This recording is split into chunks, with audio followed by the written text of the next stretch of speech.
looking just as Indian villages have looked for ages. The red man set up housekeeping in America so long ago that he's the real American, and all whites are just immigrants. Horsemanship still flourishes among the more vigorous tribes. Prosperous reservation life and farming have won many an Indian over to the automobile, but not these chaps. They ride like warriors of old.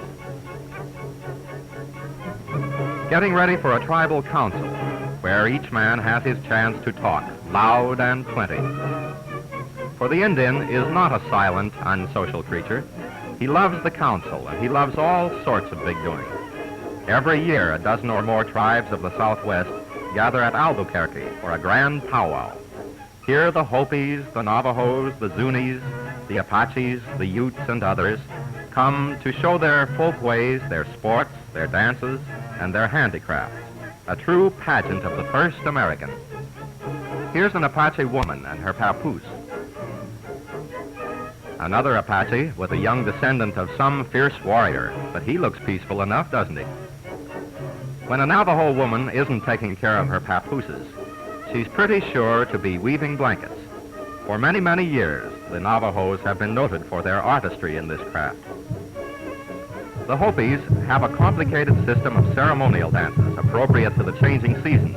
This is the butterfly dance, and these are Hopi youngsters doing their tribe's famous eagle dance.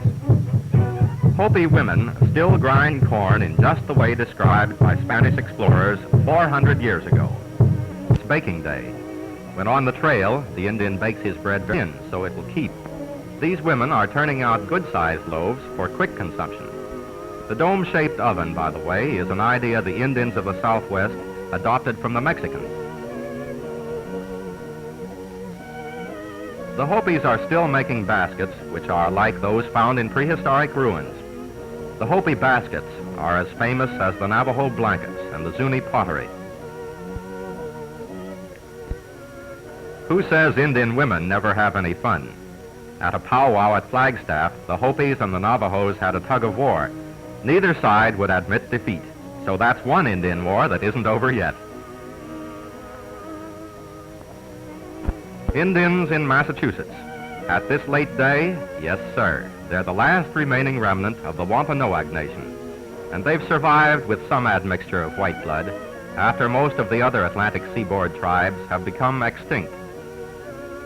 The Wampanoags gather once a year. This time, there's a wedding in the tribe.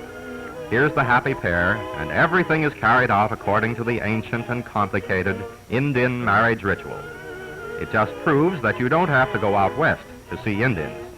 But these Wampanoags don't live together as a tribe. The Indian is a natural athlete. Even the girls can run like an Indian. We make a great mistake when we think the Indian doesn't like fun. They love games of all sorts. Here's how they have potato races on horseback among the Navajos. A lot of us remember how Jim Thorpe and other Carlisle stars took to football. And of course, lacrosse is absolutely an Indian game. Here's another that I don't think many people have seen. It's an old tribal sport of the Cherokees. It's something like lacrosse, but there are 25 on a side. Each player has a particular antagonist to look out for, and getting the ball down the field and into the goal is plenty rough. After everything else in the world changes, the old Indian dances will still be the same. They're passed down from father to son, so that what we see here is about what the explorers from Europe saw centuries ago. And dancing is not just fun to an Indian, it's part of his thought and religion. Yes, indeed, every little movement has a meaning of its own. For instance, here's the dance that the Sioux warriors put on in honor of a visiting chief. Meet Chief Muskrat of the Sioux, boss of this particular powwow.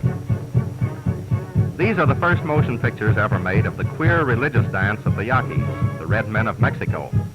The ceremony lasts many hours without a stop and is a fantastic mingling of Christian and pagan rites. Here are the wicked fleeing from the Holy Spirit. This is an odd notion, the burning of Pontius Pilate. And this is the dance of the cleansed and happy. Sometimes the Yaquis will keep up this ceremony for as much as 48 hours without stopping. The Indians had to hunt animals in order to live, but he held them in high honor, too.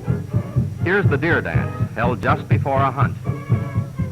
The Tesuque Pueblos sometimes hold dance festivals lasting 3 or 4 days, the red man's equivalent of the dance marathon. It's an astonishing display of endurance, this Tesuque dance, for they go on hour after hour without seeming to tire at all. If you wish to see some real Indians on your next trip west, you might remember that this pueblo is only 7 miles from Santa Fe. For the Indians are worth knowing. They're not the sullen fellows you may have thought them. No, they have a great sense of humor and are staunch friends. Of course, their forefathers used to fight the white man. But the white man forgets that, after all, the red man was the original owner of that valuable piece of real estate known as America. So let's give the real American his due. He was strong, courageous, long-suffering, and much wrong. After all, he was a great guy.